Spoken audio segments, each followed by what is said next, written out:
நல்லா சுத்தப்படுத்தி கழுவி காயப்போட்டு வச்சிருந்த கம்பை மெஷின்லயும் அரைச்சிக்கலாம், மிக்சிலையும் அரைச்சு சலிச்சு வச்சிருக்கோம். 2 டீஸ்பூன் நெய்யில கொஞ்சமா ஜீரகம், கொஞ்சம் பெருங்காயம். ஜீரகமும் பெருங்காயமும் பொரிஞ்சு வந்த உடனே 1/4 கப் அளவுக்கு கம்பு மாவு லோ ஃப்ளேம்ல வச்சு கருகிராம நல்லா வாசனை வர்ற அளவுக்கு வறுத்துக்கணும்.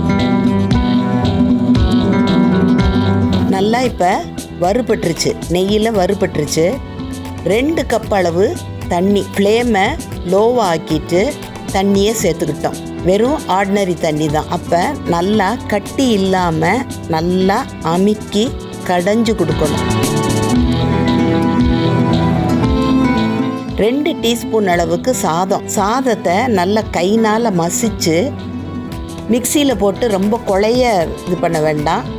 1-2 நல்லா கைனால் அப்படி மசிச்சு விட்டாலே போதும். அதை சேர்த்துக்கணும். நல்லா 2 ஒன்று சேர்ந்து கம்பு மாவும் இந்த சாதமும் ஒன்றோட ஒன்று கலந்து நல்லா திக்காக வெந்து வரணும். நெய்யோட பளபளப்பு இல்லாமல் அந்த கம்பு வெந்த இது நமக்கு தெரியும்.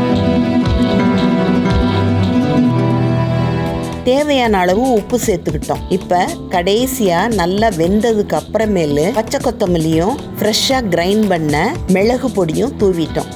உப்பும் மிளகும் நம்ம இஷ்டத்துக்கு சேர்த்துக்கலாம். இதை சூப்பாக மட்டும் இல்லாமல் ஒரு மீலாவே எடுத்துக்கலாம். வெயிட் லாஸுக்கு ரொம்பவுமே இது நமக்கு உதவி செய்யக்கூடிய ஒரு சூப் அல்லது மீல் அப்படின்னே சொல்லலாம்.